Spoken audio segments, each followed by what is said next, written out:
Ouvimos agora João Manso, CEO da Redshift Consulting, numa apresentação com o tema Our Life Echoes in Cyberspace. Boa tarde a todos. Agora tenho um desafio complicado. Vou-vos falar do ativo crítico mais vulnerável em qualquer organização, mas que não está presente naquela imagem. Alguém consegue pensar o que é? Como também não tenho muito tempo, o que eu vou abordar hoje realmente é sobre o ativo crítico mais vulnerável em qualquer organização, mais importante numa atividade de cibersegurança. As pessoas. Okay? Já falámos muito de tecnologia, até já tivemos aqui advogados a falar sobre leis, porque finalmente vamos ter multas, que é para podermos cumprir a cibersegurança. Portanto, não chegava só termos guidelines que podíamos seguir, não, agora temos que ter multas. Nós nunca mais aprendemos. Não é? Portanto, o problema andamos sempre à volta da mesma questão, que é o nosso comportamento como pessoas, em qualquer atividade que nós façamos, do ponto de vista pessoal, do ponto de vista profissional, o que é que isso afeta a cibersegurança. Estão aqui algumas ideias que eu colecionei da internet, mas uma mais importante para todas as pessoas que têm que ter atenção, mesmo quando estão no seu ambiente de trabalho. Se não é os dados a serem explorados, são as pessoas a serem exploradas. Okay? Portanto, muitas vezes são as pessoas que são exploradas para depois os dados serem explorados. Atualmente existe um movimento na internet à volta de data protection, mas muito a falar de data safety, portanto, salvaguarda dos dados, provocados pela tentativa de minimizar a influência das vulnerabilidades provocadas pelas pessoas. Hoje já falámos um bocadinho da TAP, mas eu puxei para aqui a TAP por causa daqueles círculos a vermelho que estão ali. Ainda hoje nós ouvimos falar que a TAP tinha tido uma filtração enorme que afetava 1,5 milhões de utilizadores. Não é verdade. Ou são 3 ou são 5. Okay? Não é 1,5. Ou são 3 ou são 5. Okay? E, portanto, estamos a falar de que, efetivamente, nem tudo o que se vê na internet, nem tudo o que nós fazemos na internet é verdade, e nem tudo é a realidade, nem tudo é aquilo que vê à superfície é a realidade. Pode haver outras realidades por baixo. Mas, efetivamente, tudo o que nós fazemos na internet, todos os nossos comportamentos profissionais, particulares, podem ser expostos com muita facilidade por causa de vulnerabilidades principalmente exploradas em cima do ser humano. Estão aqui algumas que são conhecidas do passado. Em quase todas elas, a principal vulnerabilidade explorada foi o ser humano. Foi o comportamento do ser humano na sua atividade normal de comportamento na internet, que foi vulnerável a um ataque. A sua identidade foi explorada e, a partir daí, houve acessos indevidos à infraestrutura em qualquer um dos pontos possíveis e imaginários, sejam eles mais técnicos ou menos técnicos. Não estão aqui alguns, porque eu não falo sobre alguns que são mais sensíveis para mim, que eu não falo, mas mais para a frente vocês vão também ouvir falar de outras coisas também semelhantes. Aqui de Gartner, uma coisa muito recente, publicada este ano, em que se fala de uma das maiores preocupações que existe, mas o 02, que se chama Identity System Defense.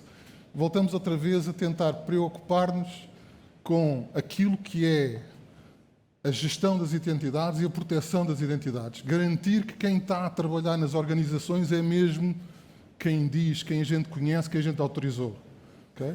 A parte mais fácil de ser exposta, sempre em qualquer ataque que está exposto, é sempre o utilizador.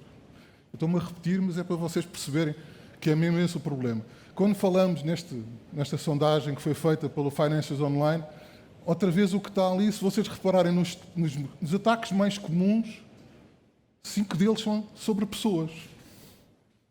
Okay? Phishing, ataques sobre pessoas. Inadvertent disclosure, pessoas. Okay? Stolen for device records, pessoas. System misconfiguration, pessoas. Não são as máquinas que fazem mais configurações, são pessoas. Portanto, andamos sempre à volta do problema associado às pessoas. Uma estatística de simulação de phishing alargada sobre várias empresas. 6,1% das pessoas clicaram no link. 39% ficaram comprometidas. 65% dos departamentos tiveram comprometimento. 100% das empresas tiveram comprometimento. Ou seja, basta haver um para que a organização seja explorada. Esta estatística é um bocado maliciosa, não é? Porque apenas um conseguiu dar 100% da organização. Mas, na verdade, o que acontece? Portanto, a partir do momento em que eu consigo pôr o pé dentro da organização, em qualquer uma das áreas, eu tenho pessoas. As pessoas que são utilizadores, as pessoas que são técnicos, as pessoas que são gestores. São os três ativos, são as três tecnologias, podemos assim considerar, as três tecnologias mais importantes da cibersegurança. O gestor, que tem que tomar decisões, o técnico, que tem que executar, tem que defender, tem que proteger, tem que ensinar, e o utilizador, aquele que toda a gente preferia que não existisse. Não é? Pronto, voltando a falar sobre os indivíduos, obviamente o ciberespaço é importante para todos nós, já não conseguimos viver sem internet, até na Ucrânia em guerra, se não houver internet nós não temos notícias, não temos feedback, a internet é necessária, okay? A internet é precisa em todo lado, a internet é uma liberdade, mas também é um dever de comportamento, é um dever de sabermos nos comportar corretamente na internet. Atualmente falamos, por exemplo, no Irão, eles queriam cortar a internet e houve um movimento para não haver corte na internet no Irão. Há filtros, mas não há corte, okay? Pelo menos o acesso existe. Depois todos nós temos uma espécie de confiança que a nossa exposição, pronto, há mais gente no mundo, nós estamos seguros. A confiança e a privacidade andam juntas, nós confiamos que a nossa privacidade não é comprometida. Até ao dia em que nós passamos a ser um veículo para qualquer crime, passamos a ser uma parte interessante, um ativo interessante. E, obviamente, muita gente sente alguma segurança quando está na internet, mas também tem que perceber que existe cibercrime e cada vez mais o cibercrime está associado à nossa presença. Existem, a gente já falou aqui hoje, em algumas coisas que eu aqui referi, o CNCS tem o Centro de Internet Segura, que é um veículo promocional que atualmente tem uma abrangência muito interessante do ponto de vista de informação da sociedade, mas também aquilo que é feito pela GNR e pela PSP nas escolas e a própria, eu vou falar aqui, não levem a mal, muita gente que não gosta, a educação cívica tem um tema relacionado com a educação para os mídias que ensina os jovens a comportarem-se como deve ser e a utilizarem os veículos das redes sociais, da internet, as suas pesquisas, aquilo que fazem download, a forma como jogam, eles ensinam o básico. Okay? É muito mais do que eu tive. Eu fui lançado aos bichos na internet em 1995, não sabia o que era. Não é? Os meus dois filhos já tiveram formação ética e tiveram formação sobre tecnologia e sobre comportamento na internet.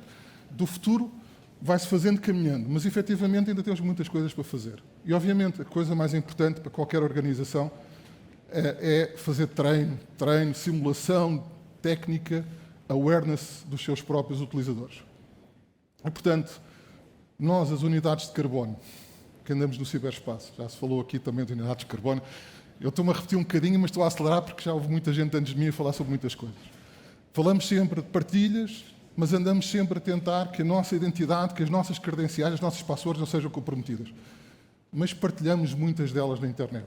Muitas vezes usamos as mesmas credenciais, usamos o mesmo perfil em vários sites e muitas vezes voltamos a repetir as coisas quando estamos como profissional, como utilizador profissional. E, portanto, o comportamento, até como utilizador profissional, é uma coisa que é absorvida pela internet, absorvida nas clouds, como o Francisco deu aqui alguns exemplos. O nosso comportamento numa cloud é absorvido pelaquela cloud. Okay? Nós somos reconhecidos só porque existimos, somos reconhecidos só porque existimos, somos reconhecidos porque usamos. Okay? E muitas destas coisas levam a partilhas excessivas de informação. E é isso que muitas vezes compromete as organizações. Aqueles que querem atacar a organização vão à procura desta informação para identificar quais são os ativos mais frágeis da organização para eu poder atacar diretamente. E que às vezes são gestores. Okay? Não levem a mal porque a maior parte dos roubos de identidades são feitos sobre técnicos para atacar infraestruturas críticas, mas quando é para roubar dinheiro, é aos gestores de topo que eles atacam. Não é ao jovem que está a tratar da transferência bancária. Okay? Não, a simulação do gestor de topo, roubo de identidade do gestor de topo. Isto aqui são, obviamente, riscos de algumas organizações. Às vezes há roubos de informação altamente classificada. Nem sempre. Outra vez, roubos de informação classificada que estão em redes não classificadas. Há seres humanos outra vez. Estamos outra vez a falar dos seres humanos no meio. Não é? Não foi um robô que mudou a informação de uma rede para a outra? Foi um ser humano. Okay? Portanto, o ser humano é sempre o problema que está associado a tudo. Mas o ser humano também afeta o negócio do ponto de vista transversal, através da tecnologia. Nós temos seres humanos no topo das organizações, muitos deles os mais mal informados, os mais mal treinados, os mais... que a organização, que os técnicos até se esquecem, mas têm que ir lá treinar. Okay? O envolvimento dos stakeholders em qualquer atividade de cibersegurança é crítico. Okay? Se não houver, e a gente já falou aqui hoje, não vou repetir mais, se não houver envolvimento do topo para baixo, a cibersegurança não é um fator garantido. A cibersegurança é feita também porque nós temos que saber o comportamento dos nossos utilizadores dentro do ciberespaço. E, portanto, coisas como, já se falou ainda há bocado aqui, riscos, conhecimento interno e externo, mas eu tenho ali um vetor importante, que é a coleção de informação, intelligence, sobre aquilo que existe no espaço, sobre nós, como organizações, sobre os ativos principais das nossas organizações, os VIPs, e sobre alguns dos ativos mais sensíveis, os utilizadores. Colecionar informação no ciberespaço para podermos identificar situações de risco que essas pessoas expuseram é crítico para qualquer organização se conseguir defender. Ou conseguir perceber como é que foi atacada e conseguir resolver o problema. Outras medidas. Cloud. Francisco já falou sobre isso, eu não falo mais. Segurança na cloud, segurança na cloud. A cloud deve ser adotada por motivos de negócio e não apenas por estar na moda. Okay? Desenvolvimento de programas de consciencialização dos utilizadores. Eu gosto desta fotografia que está cá em baixo, dizer, não, se um gajo for ciberatacado não tem que ficar em casa durante 2 semanas. Devia ficar de castigo, mas pronto, porque ele precisa de treino. Okay? E está ali um pobre coitado que não sabe a password e foi buscar a password à dark web. Pois, a maior parte dos sítios onde está o nosso password manager é na dark web. Um grande problema que nós temos em cibersegurança é a mentira. Outra vez. Há aqui muitos de nós que somos técnicos, eu fui técnico a minha vida, giro técnicos. Os técnicos mentem. Okay? Os responsáveis da cibersegurança às vezes não dizem a verdade para o topo. Eu disse às vezes, muitas vezes, não dizem a verdade para o topo. Pitam as coisas verde, mas o efeito melancia é lixado, porque se alguém abrir, aquilo está vermelho por dentro. Okay? A mentira leva a que as organizações não se consigam preparar e não façam investimentos. Okay? E isto que está aqui é muito verdade. É o exemplo concreto de que muitos de nós técnicos não dizemos a verdade à nossa organização sobre a realidade da implementação das medidas de cibersegurança. E, portanto, voltamos outra vez ao princípio. Aquilo que é mais importante na cibersegurança é o vetor humano. Não há nada, do ponto de vista tecnológico, que não tenha tido um ser humano por trás e que não possa cometer não possa ter riscos, não possa ter cometido erros.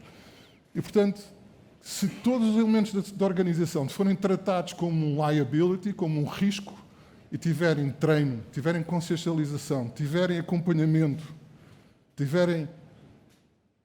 o acompanhamento não é só o acompanhamento do ponto de vista técnico, é perceber se aquela pessoa está inconstante, com problemas profissionais, com problemas financeiros e com problemas com a instituição, porque essas pessoas são muitas vezes a maior ameaça para a organização, okay? Aquelas que não estão bem na organização. Mas são funções críticas na ciberdefesa, porque é neles que começa. Se uma pessoa, em vez de clicar num link, pensar 2 vezes, não clica. Okay? E essas pessoas só conseguem ter essa consciencialização se tiverem treino, awareness, desde a sua nascença até que são profissionais. Muito obrigado.